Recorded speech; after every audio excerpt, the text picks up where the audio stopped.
The South African Pharmacy Council presents the first virtual podcast powered by pharmacy professionals.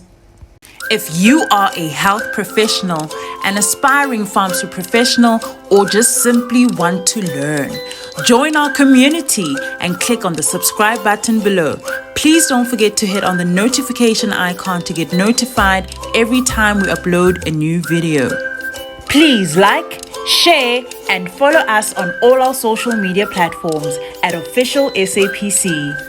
In today's episode, we will be speaking to one of the 2020 CPD experts. We will be discussing the what's, the who's, and why it is important to submit your CPDs. Our host, Ms. Neo Ramokoka, is joined by Mr. James Parry, a registered pharmacist. Mr. Parry is one of the 2020 CPD experts who submitted 44 CPD entries. Well done, sir. Thank you for joining us, Mr. Parry. Mr. Parry, how important do you feel continuing professional development or CPD is in the pharmacy profession? CPD is very important. It is essential to keep abreast of the latest developments, to be able to extend to customers the best possible service. The industry is expanding, especially with the COVID-19 pandemic, and priorities are constantly changing. As you know, there are 4 steps in the CPD process, namely reflection, planning, implementation, and evaluation. Can you briefly describe your understanding of each step? Reflection. The purpose of this step is to identify learning needs. This will often, as in my case, come from a customer advice on something, sometimes more than one customer in a day. I occasionally find that I do not know as much as I thought about that topic, so that is then a need. Planning. It is just what it says, deciding what to do and how to do it. In my case, I registered with the Alpha Farm Distance Learning Program, which provides 5 modules per year. I also embarked on self-study with books, notably the South African National Formulary, or SANF, and journals. Implementation. This involves actually doing the course, reading the course material presented, and answering the multiple choice questionnaire and submitting it in good time for marking. The Alpha Farm modules are beautifully written and are easy to understand, and it was with great pleasure that I completed them one by one. I also attended a CPD lecture once a month at the medical school in Cape Town.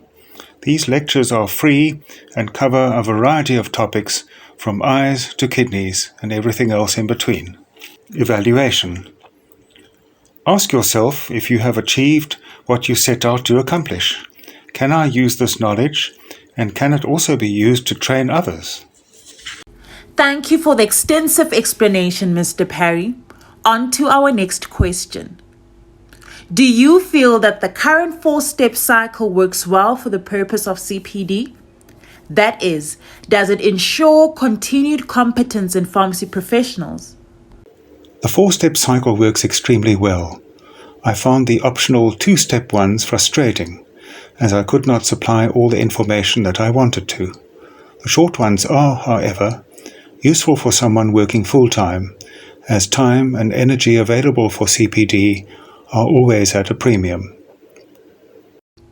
The SAPC has been hard at work revamping the CPD system over the past few years. How easy or user-friendly did you find the online CPD system to use?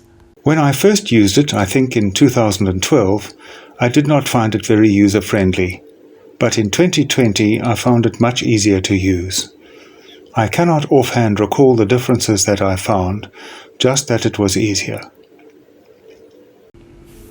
As a CPD expert who has submitted more than 20 CPD entries, can you kindly let us in on the steps that you followed? Did you follow the same process for each, or have you worked out a system that works for you specifically? I've worked out my own system for doing the steps.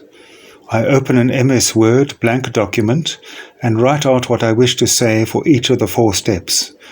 This is to ensure that the content and flow of the narrative is what I wish to convey. When in my profile on the Pharmacy Council website, I cannot see all the steps at once to check that. I also do a word count to ensure that the 2,000 word limit for the 2 sections is not exceeded.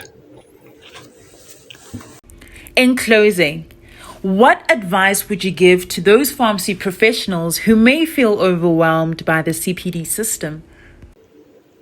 My advice to those who find it a bit overwhelming is to adopt salami tactics, that is to say, a slice-by-slice approach. Do a bit at a time, but do it regularly, so that it becomes part of your daily routine.